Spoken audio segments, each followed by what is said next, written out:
Aquele que puder ficar de pé, eu queria que ficasse de pé.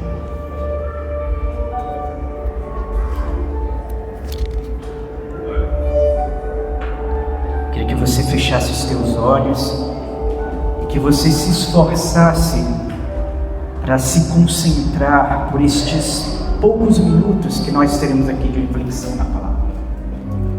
Senhor Deus e Pai, nós estamos diante de Ti, Senhor, como uma igreja pequena, de homens e mulheres pequenos, onde nós, Senhor, não desejamos, Senhor, a fama, não desejamos, Senhor, a glória deste mundo, Senhor, e o Senhor conhece os nossos corações. O Senhor sabe que o nosso desejo é pela Tua glória, Senhor. Então eu te peço que hoje o Senhor venha falar ao nosso interior, do modo que o Senhor quiser falar conosco, e que a Tua igreja esteja com os ouvidos abertos, esteja com o paladar pronto para Te experimentar, que esteja com o desejo voltado para Ti, com os anseios voltados para Ti, Senhor, pois Tu és aquele que é a razão de tudo para nós, Senhor. O Senhor é a esperança, o Senhor é onde nós firmamos os nossos quereres. O Senhor fale ardentemente aos nossos corações, em nome de Jesus. Eu queria que você, ainda de pé, aqueles que sentem alguma dor podem se sentar, você fique à vontade, mas aquele que puder se colocar de pé, abra aqui comigo em Romanos, no capítulo 13. Só mais um, já disse. Em Romanos, no capítulo 13, a partir do verso 1, eu queria fazer essa leitura com você. Romanos 13, a partir do verso 1. Está escrito assim, quem achou? Romanos 13, alguém ainda não achou? Levante sua mão. Romanos 13, está aguardando aí, acharam? Então pode procurar. 13, a partir do verso 1, tá bom? Queria que você acompanhasse aí com a gente. Romanos 13, nós vamos fazer a leitura. Toda alma esteja sujeita às potestades superiores, porque não há potestade que não venha de Deus, e as potestades que há foram ordenadas por Deus. Por isso, quem resiste à potestade, resiste à ordenação de Deus, e os que resistem trarão sobre si mesmos condenação, porque os magistrados não são para o terror, para as boas obras, mas para as más. Queres tu, pois, não temer a potestade, faze o bem, e terás louvor dela, porque ela é ministro de Deus para o teu bem. Mas se fizerdes mal, teme, pois traz debalde a espada, porque é ministro de Deus, e vingador para castigar o que faz mal. Portanto, é necessário que lhe estejais sujeitos, não somente por conta do castigo, mas também pela consciência. Por esta razão também pagais tributos, porque são ministros de Deus, entendendo sempre a isto mesmo. Portanto, dai a cada um o que deveis. Eu queria repetir isso contigo. Dai a cada um o que deveis. A quem tributo, tributo. A quem imposto, imposto. A quem temor, temor. E a quem honra, honra. A ninguém devais, e aqui ele continua, parece que agora ele vai entrar numa reviravolta. Ele diz, dai a cada um o que deveis, e de repente ele diz o seguinte, a ninguém devais coisa alguma. Meu Deus, apóstolo maluco, e eu quero ler com você. E ele diz: a ninguém devais coisa alguma, a não ser o amor com que vos ameis uns aos outros. Porque quem ama aos outros cumpriu a lei. Com efeito, não adulterarás, não matarás, não furtarás, não darás falso testemunho, não cobiçarás. E se há algum outro mandamento, tudo nisso, tudo nesta palavra se resume: amarás ao teu próximo como a ti mesmo. O amor não faz mal ao próximo, de sorte que o cumprimento da lei é o amor. E digo isto conhecendo o tempo, que já é a hora de despertarmos do sono, porque a nossa salvação agora está mais perto de nós do que quando aceitamos a fé. A noite é passada e o dia é chegado. Rejeitemos, pois, as obras das trevas e vistamo-nos das armas da luz. E andemos honestamente, como de dia, não em glutonarias, nem em bebedeiras, nem em desonestidades, nem em dissoluções, nem em contendas e inveja, mas revesti-vos do Senhor Jesus Cristo, e não tenhais cuidado da carne em suas concupiscências. Eu queria que você se assentasse.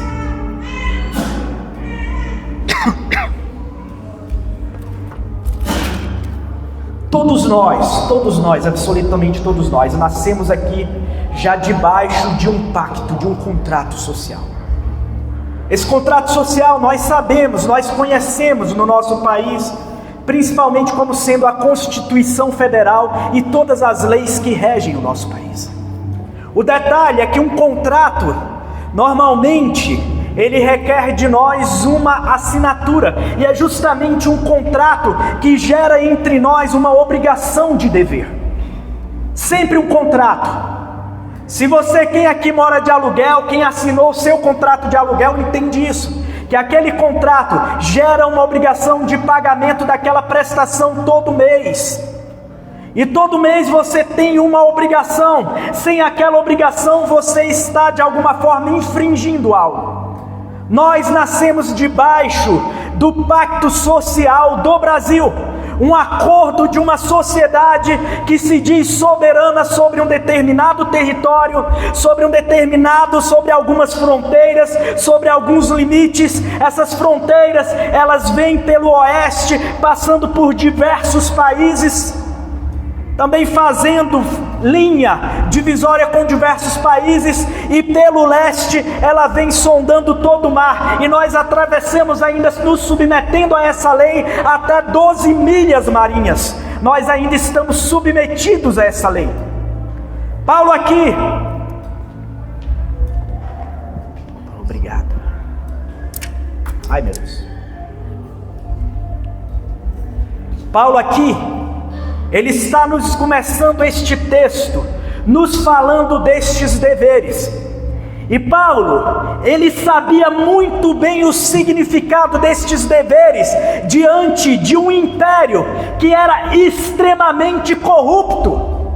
Para que você tenha ideia do nível de corrupção do Império Romano naquela época, a corrupção não poupava nem mesmo o imperador.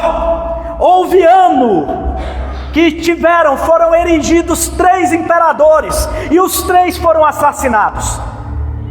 É neste contexto de total corrupção é que Paulo está falando. E quando nós falamos de corrupção, nós falamos, por exemplo, de Pôncio Pilatos.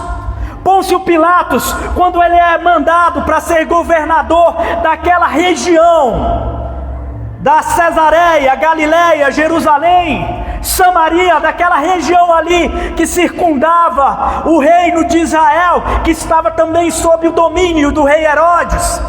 Pôncio Pilatos foi mandado para lá justamente porque era o pior lugar para se ir, um local onde estava inserido em diversos conflitos, muitos conflitos ali haviam. Nós tínhamos ali pelo menos 4 classes de judeus que estavam conflitando uns com os outros. Nós tínhamos os fariseus, nós tínhamos os saduceus, nós tínhamos os zelotes, nós tínhamos os essênios, por exemplo. E todos eles ali tinham o seu modo de ver, mas nenhuma daquela classe de judeus queria se submeter à autoridade do imperador, queria dever algo ao imperador. E como eu disse, de um pacto social, de um contrato social, nasce necessariamente o dever. Nos tornamos devedores só pelo fato de termos nascido brasileiros. Infelizmente, com toda a injustiça que você assiste, com toda a maldade que muitas das vezes você vê imperando, primeiramente você tem que compreender que tudo isso foi erguido debaixo da soberania do teu Rei, do teu Deus e do teu Senhor, e não há nada que escapa da sua soberania, nada. Desse modo, mesmo o rei injusto, ele existe como uma resposta de Deus para uma nação injusta, como uma resposta de Deus para um povo rebelde. E eu preciso dizer, o nível de rebeldia que o povo brasileiro está, a que nível nós adentramos na podridão, na imoralidade, na deturpação da consciência, na deturpação do ser, na perversidade e na perversão do bem. Olhamos para o mal e chamamos de bem escancaradamente. Olhamos para aquilo que não presta e dizemos que aquilo é saboroso. Nós comemos das escórias até o tutano, lambemos os beiços e ainda vamos chorar diante dos deveres impostos por um Estado injusto. Paulo viveu no tempo dele um Estado extremamente injusto, um Estado que lhe perseguia de modo terrível, um Estado que não lhe dava paz para onde quer que ele pudesse ir.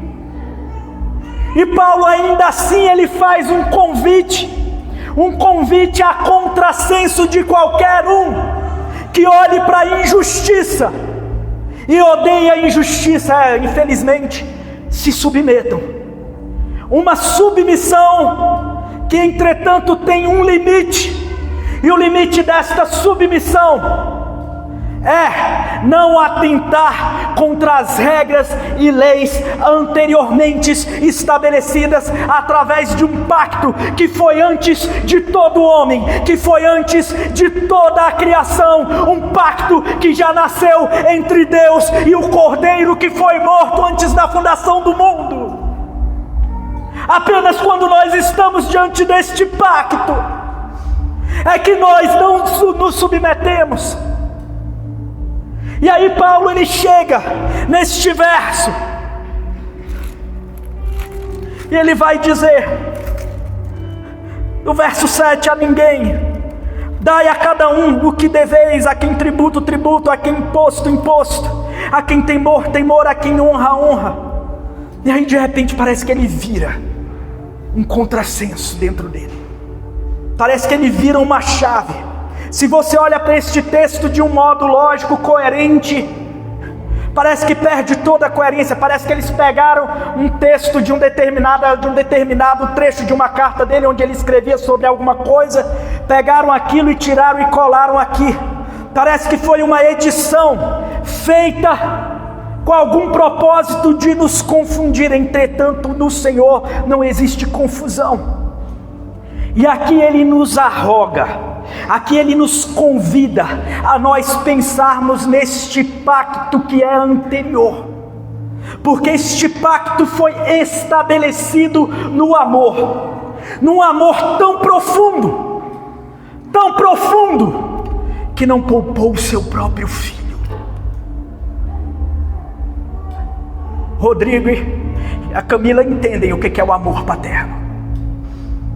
Um amor tão profundo que não poupou o seu próprio filho. E aí ele começa a estabelecer os critérios da nossa dívida real. Uma dívida que a partir daí de fato ela se torna até certo grau sem limites. E aí ele vai dizer: não devais a ninguém coisa alguma a não ser o amor com que vos ameis uns aos outros, porque quem ama aos outros cumpriu a lei. E aqui eu quero te dizer uma coisa: não está escrito: quem ama a si mesmo cumpriu a lei. Não tem nada disso escrito aqui. É uma resposta para os nossos instintos mais primitivos de autopreservação. É uma resposta contrária aos nossos instintos mais primitivos de autopreservação.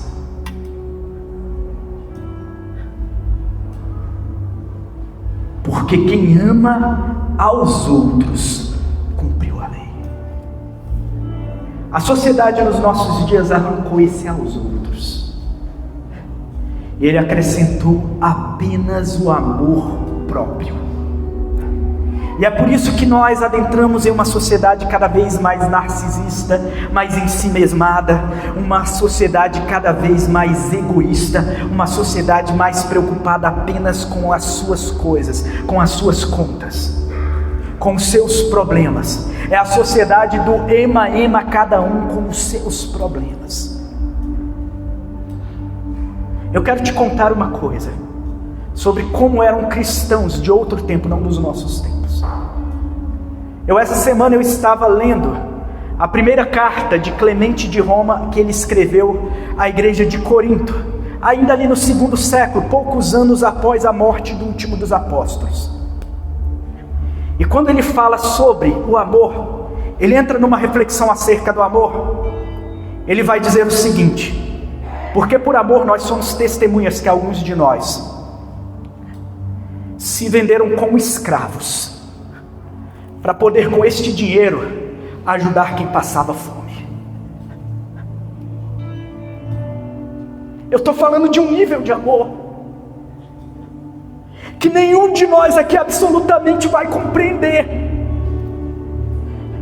Nós que tanto clamamos por liberdade, nós que ficamos desesperados quando as nossas liberdades são tolhidas por qualquer tipo de déspota. Nós estamos falando de homens que eram capazes de vender a sua própria liberdade para poder amar. Nós estamos falando deste nível de profundidade de amor, deste nível de profundidade que era capaz de abrir mão de quereres próprios. Porque deixar de ser livre é não ter mais poder de decisão sobre si, acerca de nada. É você de fato ser ordenado para cá e para lá. Em dias como os nossos, as pessoas sentem dificuldade de amar a partir dos afetos mais naturais. O amor de um pai e de uma mãe para um filho se tornou um fardo. É por isso que na nossa sociedade a maioria das pessoas estão dando preferência a amar bichinhos do que ter filhos. E tantos que estão por aí se deleitando nos prazeres, na concupiscência, na promiscuidade, não vão ser capazes de render, de lidar com a responsabilidade do amor. E é por isso que nós vamos afundando tanto assim. Nós não vemos mais filhos amando aos pais, honrando aos pais. Pais que têm sido cada vez mais abandonados na sua velhice, por conta que o amor requer esse tipo de sacrifício, sim. O amor, ele transcende o gostar, ele transcende os próprios quereres, ele transcende as vontades egoístas. O amor é uma entrega completa para muito além disso.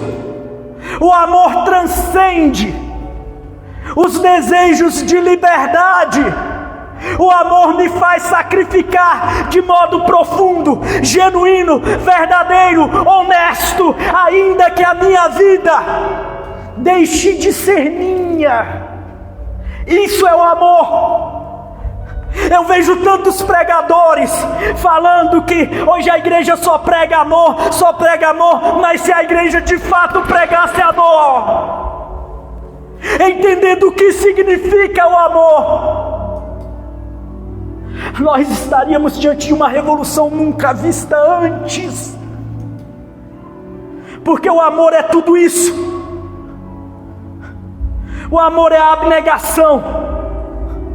É muitas das vezes decidir pelo sofrimento. Maridos e esposas não são capazes mais de se amar. O casamento me tira a liberdade. O casamento, meu marido, ele quer saber o que eu estou mexendo nas redes sociais. Ela quer o tempo todo ter acesso ao meu celular. Eu não aguento ficar sem privacidade. Este é o nível dos amores dos dias de hoje. Que amores são esses? Amores deturpados, degradados, amores imorais, amores indecentes, amores perversos, amores pervertidos. O pacto sob o qual você está, antes que o mundo existisse, e é isso que eu quero que você entenda, o pacto sob o qual você está foi assinado com letras de sangue diante do nosso Senhor. E é debaixo desse amor, debaixo dessa consciência de amor, é que nós nos estabelecemos. Quando você entende isso, você entende o porquê que não é pesado se dedicar à família, não é pesado se dedicar à tua congregação, não é pesado você se dedicar ao teu patrão, não é pesado, não existe fardo em nada disso. Quando nós entendemos o que por amor tantos fizeram, quando você entende que como sinal de fé e de amor ao seu Criador, Abraão leva o seu próprio filho para ser sacrificado, e uma vez com o cutelo erguido, é a voz do anjo do Senhor que lhe detém. Quando você entende isso, você é capaz de mergulhar numa dimensão totalmente diferente de tudo que você já experienciou, de tudo que você já experimentou. Esse amor que nós estamos acostumados é amor de criança, de bebê chorão. Nós estamos acostumados a um nível de amor extremamente podre, é um amor avarento, é um amor ridículo, é um amor que tem que se assegurar de alguma forma, é um amor que não olha para a eternidade, que só olha para esta vida aqui. É um amor que vive ansioso justamente por conta disso.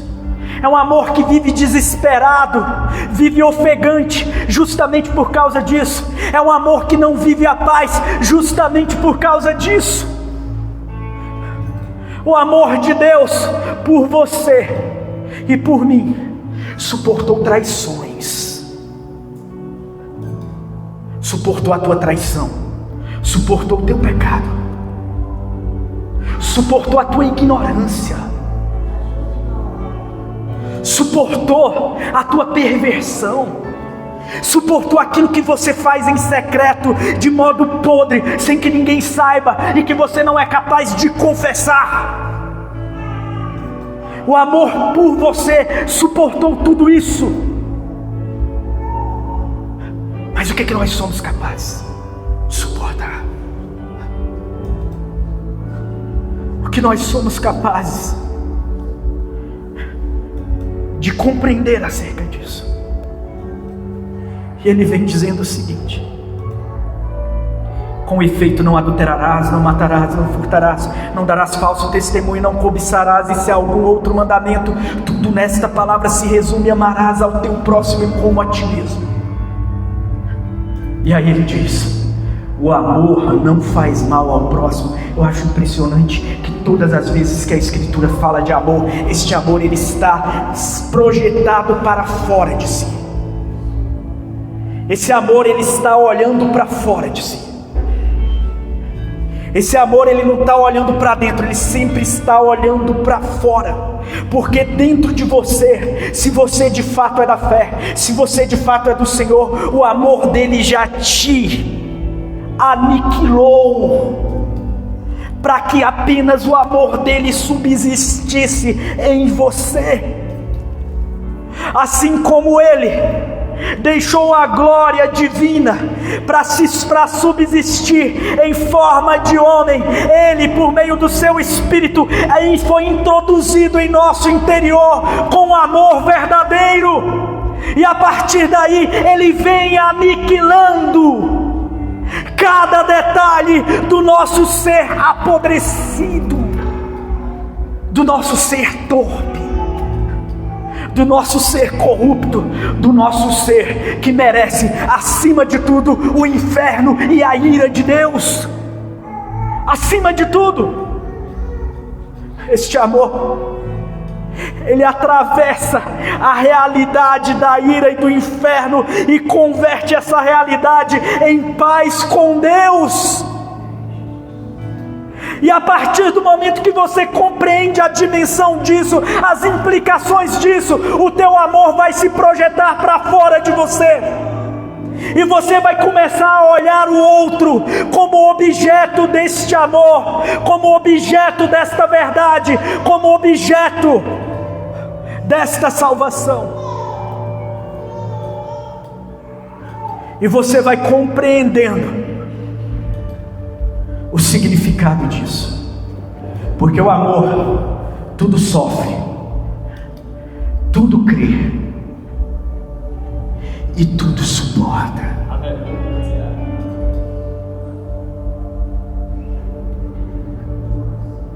Homens que não são capazes de amar as suas esposas, esposas que não são capazes de se entregar em amor aos seus maridos, famílias que estão sendo destruídas por causa de amores egoísmos. E essa sociedade conservadora, os filhos desta sociedade conservadora, eles estão rejeitando todas as premissas dessa sociedade conservadora por conta justamente da hipocrisia que repousa nesta sociedade conservadora, onde homens dizem defender a família tradicional, mas estão traindo as suas esposas, esposas estão traindo os seus maridos. Para você ter uma ideia, existem dados psicológicos que revelam isso, que a maior parte das traições hoje, nos nossos dias, se dá por conta das mulheres. São as mulheres traindo seus maridos. E está tudo destruído. A Gênese é muito simples. A Gênese é muito simples. É um bando de bebê que está embirrado por causa de brinquedinhos para atender a sua dopamina, as suas necessidades pessoais, mas não são capazes de amadurecer para se tornarem homens e mulheres capazes de sacrificar, ainda que seja tudo por conta do amor. E dos tempos passados, homens ainda faltos em errar, mas guardando uma moralidade, alguns princípios que adivinham de suas famílias, eles de fato se sacrificavam, trabalhavam de sol a sol para alimentar suas famílias. Hoje em dia não. Trabalhar demais, se sacrificar demais, isso é um problema. Dedicar-se demais, não. Pelo amor de Deus, eu quero ser de alguma forma reconhecido. O amor que almeja o próprio reconhecimento. Eu quero te dizer que por meio do amor de Deus caia toda ilusão de reconhecimento, e que você entenda que o que basta para você é simplesmente ser conhecido dele, e ser conhecido dele significa ser conhecido em toda a sua podridão.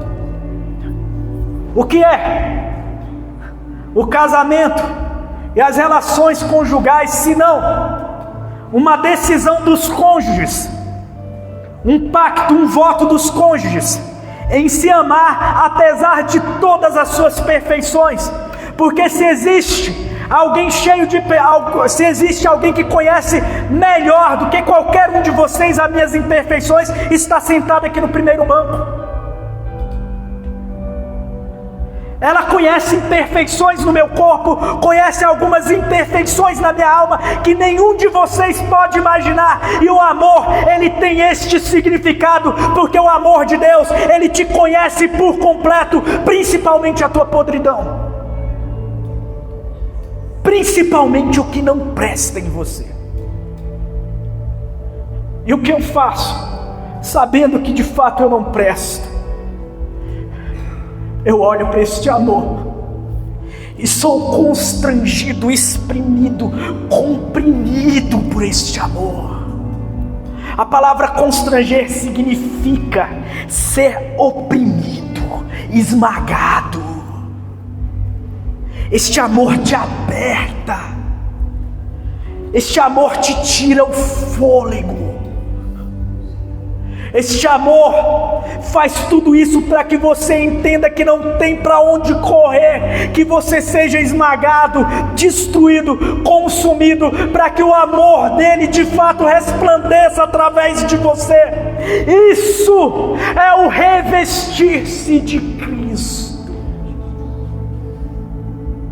É o pegar as sobrepeles do sumo sacerdote que veio segundo a ordem de Melquisedeque, e eu colocar, sabendo que por dentro é sangue, nervos, terminações nevrálgicas, tudo isso, e ele entra, e eu me revisto daquela capa, para que quando alguém olhe para mim, só veja a face dele, só veja a identidade dele, e a identidade dele é amor, profundo amor, desesperado amor.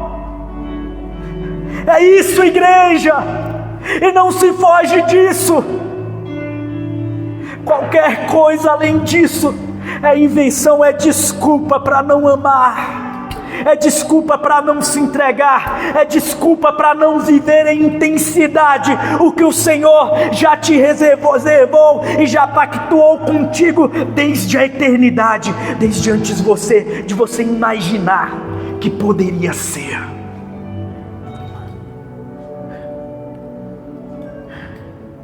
E ele diz: isto digo, conhecendo o tempo, que já é hora de despertarmos do sono. Meu Deus, meu Deus, meu Deus, desperta, igreja, desperta, igreja, desperta do sono. Nós estamos iludidos, nós estamos hipnotizados por um tempo vil, perverso, deturpado. Nós estamos vivendo como que num estado de transe. É necessário que haja um estalo, um despertamento, para que você possa enxergar as coisas como elas são, de acordo com as lentes do amor e a mente de Cristo na sua mente. E ele vai dizer: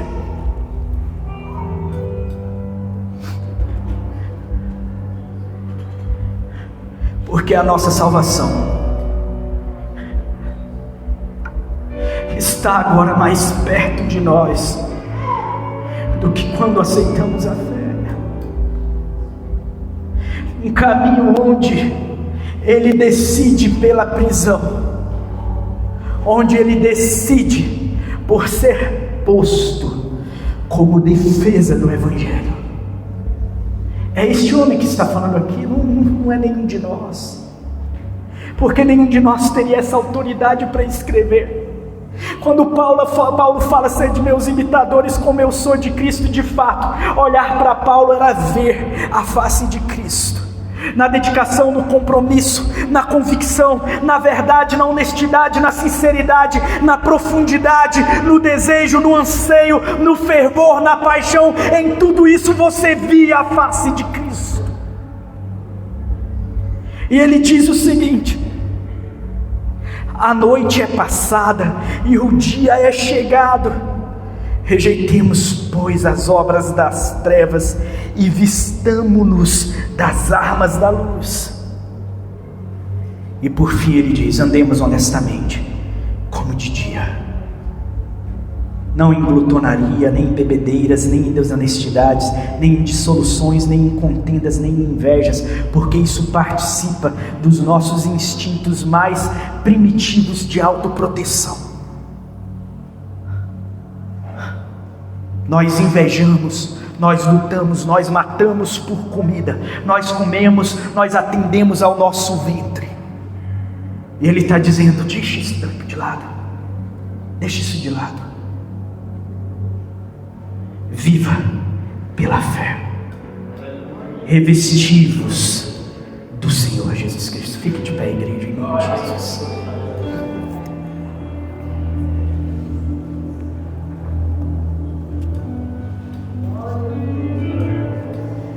Essa palavra, ela não é para você, é antes de tudo para mim. Eu sou apenas um carteiro que veio te entregar uma carta do Senhor. Eu queria que você entendesse a dimensão de profundidade do que eu disse aqui, com temor e com tremor, e que olhasse para isso, para praticar isso na tua vida.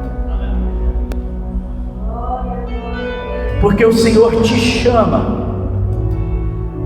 para algo muito maior do que essa realidade que é tão falha, tão fraca, tão pervertida, tão turva, tão escura, tão cinzenta, tão sem graça. Ele te convida para que você coloque o teu coração já na esperança das coisas vindouras, futuras. Ele te chama, te conclama, te convoca, te reveste da autoridade de embaixador do Senhor Jesus Cristo e de arauto do Rei. Mas neste ofício, o que mais vai se requerer de você, ou melhor, a única coisa que se vai requerer de você é o amor, é a paixão, é a entrega. É somente isso. Senhor Deus, o Senhor conhece o meu interior e o quanto eu sou podre, indigno, perverso, terrível. Mas eu te peço que contra as minhas vontades o Senhor possa adentrar na minha vida. Eu quero estar rendido a Ti, sequestrado por Ti, cativo de Ti, Senhor.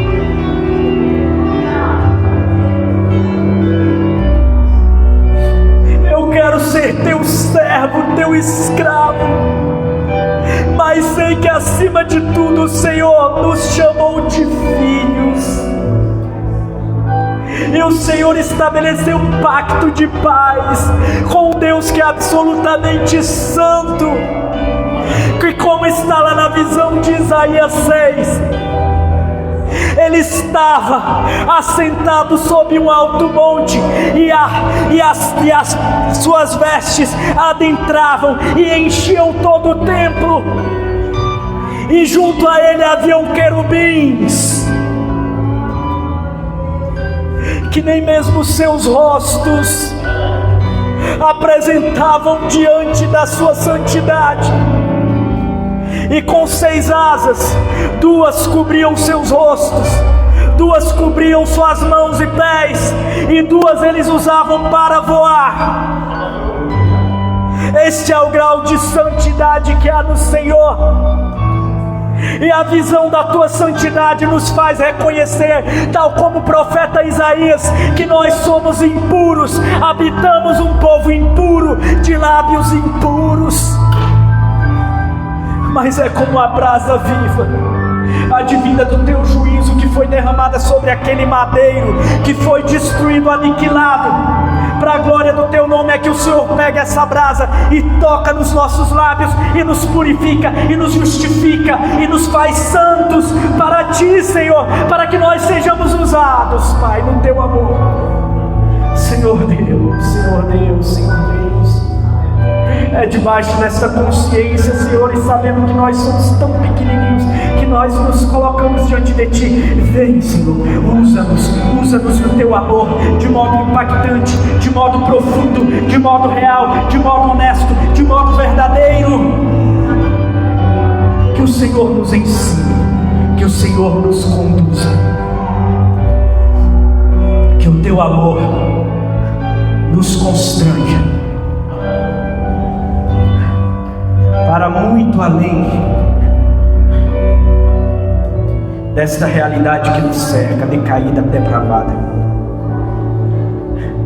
Conscientes deste amor, Senhor, nós não temeremos as autoridades que pela força do Teu poder foram estabelecidas, porque existe em nós, habitando e reinando, uma autoridade sobremaneira maior, a autoridade do Criador dos céus e da terra.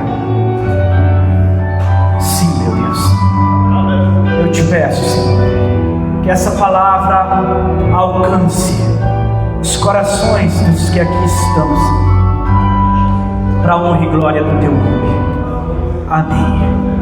Amém.